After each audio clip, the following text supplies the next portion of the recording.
पकड़ना है। आपने अगर शिक्षा का दामन पकड़ लिया तो दुनिया में सब कुछ प्राप्त कर सकते हैं। जो चीज असंभव दिखती है वो संभव हो जाएगी केवल शिक्षा के माध्यम से। और शिक्षा अगर आपने छोड़ दी तो आप जहाँ पर हैं उससे भी नीचे जा सकते हैं। इसलिए शिक्षा को हमेशा आगे बढ़ते रहना चाहिए। और अच्छे से जो बच्चे कक्षा 8 पास कर रहे हैं वो उच्च शिक्षा के लिए दूसरे स्कूलों में जाएं, लेकिन शिक्षा आपकी ठोस होनी चाहिए।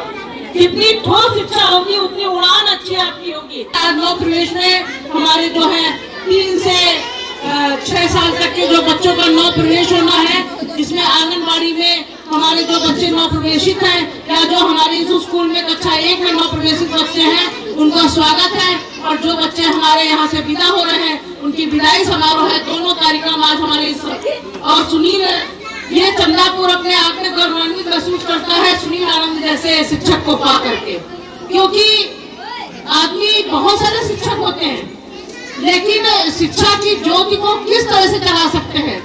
मैंने इनको देखा था इनके परिवार में कि जिस समय लोग घर में दिन में नहीं पढ़ाते उस समय नाइट क्लास इनके गाँव में चलती थी।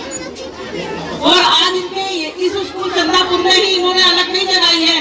अपने जो इनका गाँव है अशोकपुर टिकिया, वहाँ पर भी इनका यश कीर्ति ऐसे फैला है। और इनको पूरे इंडिया में जब हम लोग बात करते हैं, मैं तो स्टेट ट्रेनर ऐसी नहीं हूँ कि मैं नेशनल और इंडिया दोनों की, उत्तर प्रदेश दोनों की ट्रेनर हूँ। तो मैंने देखा कि मैं भारत में भी बात करती तो मैं सीधे कहती हूँ आप गोंडा डालिए, गोंडा में बाबा मठिया डालिए, आप मैं जहाँ की बहू हूँ वहाँ दिख जाएगा, जहाँ की मैं सारथी हूँ वहाँ दिख जाएगा। तो इस चीज में हम अपने आप में गौरवान्वित महसूस करते हैं कि हमारे इस ग्राम सभा को बहुत कर्मठी शिक्षक जो कह रहे थे कि कुछ समय यहाँ पर टीचर ही नहीं थे, राजेश जी कह रहे थे, लेकिन ये इस धरती का सौभाग्य है कि जितने लोग आए बड़े ऊर्जावान आए, जैसे विजय जी हैं ये अपना यहाँ पर भी यशकीर्ति फैला रहे हैं और अयोध्या में भी यशकीर्ति इनकी फैली हुई है। तो सारे रमेश जी हैं और जितने हमारी महिला टीचर हैं वो बहुत कर्मठी है, क्योंकि कहते हैं ना परिवार केवल एक ही उत्थान से परिवार में होता है। जब ये मुट्ठी जो अंगुलियां हैं कि जब पूरी बनती हैं तो हमारी शक्ति बढ़ जाती है। पूरे स्टाफ की ये देन होती है कि जब ये कीर्ति ये बढ़े। और इस कीर्ति के साथ में आपको बहुत बहुत साधुवाद। केवल इतना ही कहना है आप लोगों से कि हो गई है पीर पर बसी पिघलनी चाहिए, इस हिमालय से कोई गंगा निकलनी चाहिए।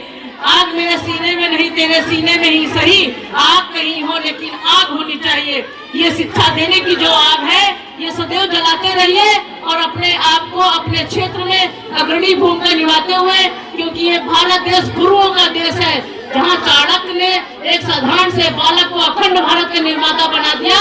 तो आप भी असाधारण शिक्षक हैं। आप दुनिया में अपने इन बच्चों को कहां से कहां पहुंचा देंगे और जिस समय वो बड़े मंच पर खड़े होकर कहेगा कि मेरे गुरु वो हैं, तो आप अपने आप में गौरवान्वित महसूस होंगे।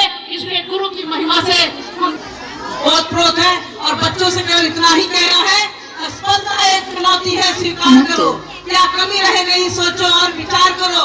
कुछ किए बिना ही जय जयकार नहीं होती और कोशिश करने वालों की हार नहीं होती। जय शिक्षा, जय भारत।